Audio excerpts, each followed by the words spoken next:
Hey Cougar fans, Carter Gledhill back with head football coach Andy Lambert ahead of this weekend's game against Concordia University Wisconsin. Coach, let's take it back to last week's loss against Aurora. Knowing Aurora, there was a very tough team coming into what happened last year. And this year there was a little bit more fight from the team, but the same kind of result where it was just a little bit too much on the side of Aurora that overtook what we had on the field. Yeah, well, that was a shellacking, right? For lack of a better term. And so I think, our aim going into that, and I think, just every game that we play this year, can we be in the mix, going into the fourth? And obviously we weren't even in the mix going into halftime. And so, I think that there were some really good things from last week, which, as a casual observer, maybe wasn't obvious.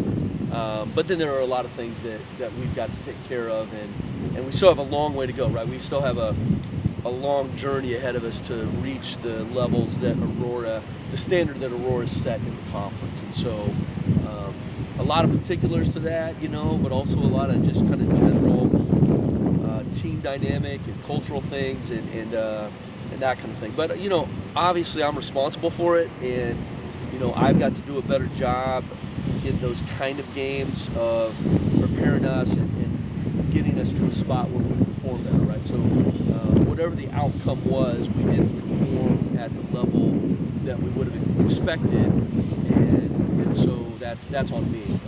And so obviously we've got to do better, and we've got to improve this week. And so I think the team came out of it okay. I think they responded well, which can be hard after a game like that. So we'll see. I mean, obviously we'll know more about that on Saturday when we play. Well, you talk about that kind of responding, and that's been one thing that you've talked about a lot this season, is just making sure you control what you can control and then just trusting everything on the field.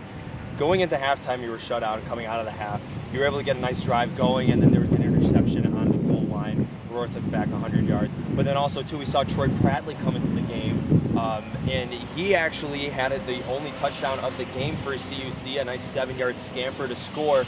Was Troy ever envisioned to be that kind of immediate backup if Finn was not able to get the job done early in the game, or was that a situation where you made a coaching decision and said, this guy doesn't have it today, we're going to go to Troy? Well, I think when we went to Troy, it might have been, was it 49-0 or whatever. I mean, so the outcome of the game on the scoreboard is not in question.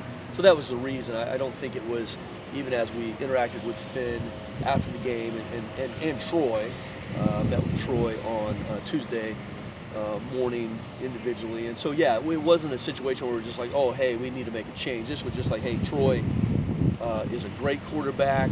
It was neck and neck, in our preseason. And so, the reps that we can give him are valuable no matter what. So that was the situation on Saturday.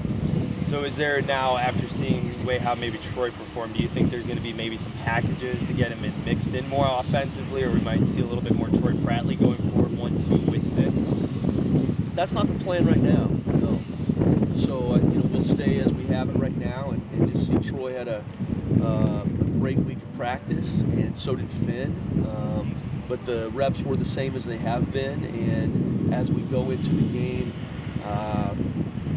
we'll stay the same as we have the last 3 games. Now, in saying that, I'm the head coach and the offensive coordinator and the quarterback coach Chase. We can make a decision to play whoever we want, whenever we want, right? So that's not. I'm not saying that that's an impossibility, but right now the standard has been set with Finn, and we're going into the course of this week with it being the same as we've had the last 3 weeks. When you talk about the offense, too, one player that shined offensively when we saw DeAndre Daniels go down in the first half was Devin Bledsoe, who put up over 100 yards receiving. He had 4 receptions for 104 yards, which is a new career high. So he was flying up and down the field. He was obviously the target for the offense. But to get a guy like Devin involved in the offense, in the passing game especially, what does the offense need to do to open up the playbook just a little bit more to get the ball out to guys like Bledsoe? We also talk about White at the tight end position as well as Christian Covington. Well, I think, we, over the last 3 games, with all the self-scout we do and the data, we've opened it up, right? At least relative to, where we were last year with some of this and whatever. But, a lot has to happen for an individual player to get the ball. And again, the NFL's a little different. You hear about, attempts to a certain guy or touches. And so we can do a little bit of that, but, not only do we have to have the right call with the right formation and the right personnel package, we got to protect it. And the quarterback's got to be able to pull the trigger. When teams run a 5 or 6 man blitz, sometimes they can dictate where the ball comes out on a hot, and we've got that built into our system. So I wish it was just as easy as calling pass plays and trying to target a specific guy. It's not that easy. But with that being said, we have some sets and have moved Devin around. One of the things about Devin, so most of our guys are relatively versatile in, like you had mentioned, Christian Covington. He can play on the outside. He can play both slots. He can play actually in our H-back position. So that's a little easier to try to draw stuff up for him to get the ball. With Devin, he's only played on the outside, right? So he's only played at what we would call our X and or Z position. And so now we've got to somehow bring him into the mix and get him in the slot potentially, or do some manipulation of the formations to make him the number 2 receiver. So we're doing some of that, and we want to be able to try to drive the ball downfield in certain situations better than we have. But no, Devin has been fantastic the last 3 games. So now let's go over to the defensive side. Obviously, there was a lot for Aurora to try to contain as well. Swanson had 6 touchdowns from Aurora's side. But also, too, we saw a takeaway, B.J. Pitts with a nice interception. The defense, after a game like that, when you need your defensive leaders to possibly step in and just remind everybody what's been going on so far this season, how do you prepare this defense to get ready to tackle the Falcons' offense this week on the road? Well, I think the same, right? I mean, defensively, when you're whatever the score was at halftime, and then at the end of the game, it's hard to separate that scoreboard out and then say, oh, the defense, that was a bright spot. But they did play really well. And so in many cases, even the breakdown on the major plays that Aurora got there was some miscommunication. So they went to some empty sets, and we did not communicate well and get the right coverage there. So in most cases, it wasn't that they just got beat, right? And some of it was at times, but not on those major plays. There was a breakdown in communication, coverage, or that kind of thing. So we feel like we can control that. And I think they, obviously, with the first quarter interception, the punt, they had 2 or 3 punt returns. The one ended up scoring. They had a block in the back, So we were just pinned down in there on defense for that first quarter. And they were going against the wind, right? So it was a worst case scenario, the way that the offense played in the special teams the first quarter. But they hung in there, man. And they played with good energy. It wasn't great all the time.